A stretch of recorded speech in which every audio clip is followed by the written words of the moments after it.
Hello everyone, it's Shane Kanto, your Wasteland reviewer, and I'm here to review Spinning Gold.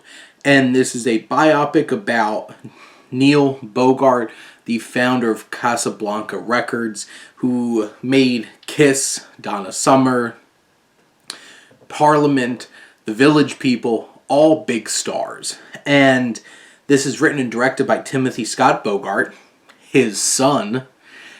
This has a lot of Bogarts involved, and a lot of their fingers all over this film because, boy, is this a sanitized biopic. It avoids a lot of his later in his career kind of shady dealings.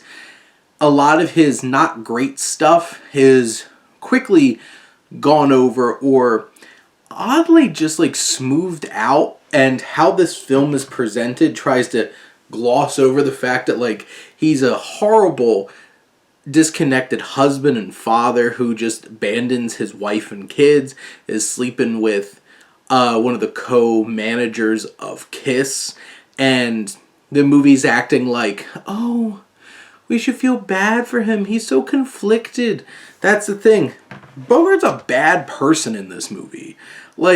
And Jeremy Jordan, who plays him so over the top and odd, and he's extremely unlikable. It's hard for us to ever connect with this character at all and get behind him. You have his whole crew.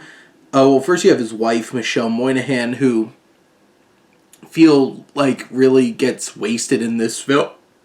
You have his crew of people, Lindsay Fonseca, who plays Joyce, his lover, Jay Farrow, Dan Fogler, Peyton List.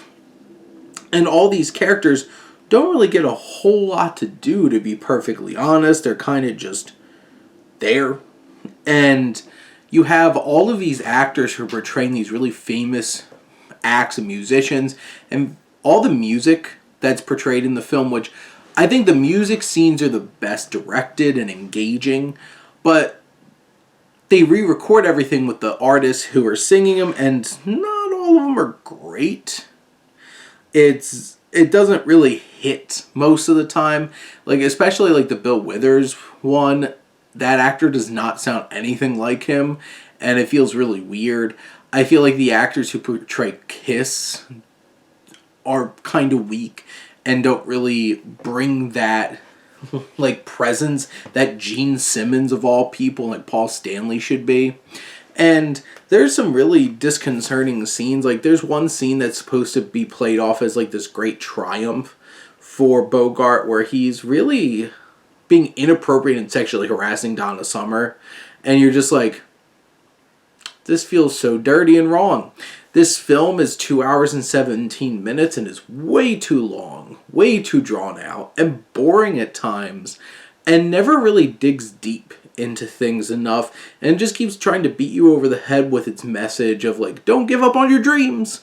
And with an extremely unlikable central protagonist here, and a lot of glossed over and just bland portrayal of this crazy true story about Casablanca Records, this film is fun at times, and mostly only because of the music and the musical performances in the film.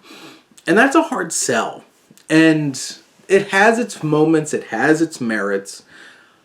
The music, though, the score is so obnoxious and very obviously trying to manipulate you.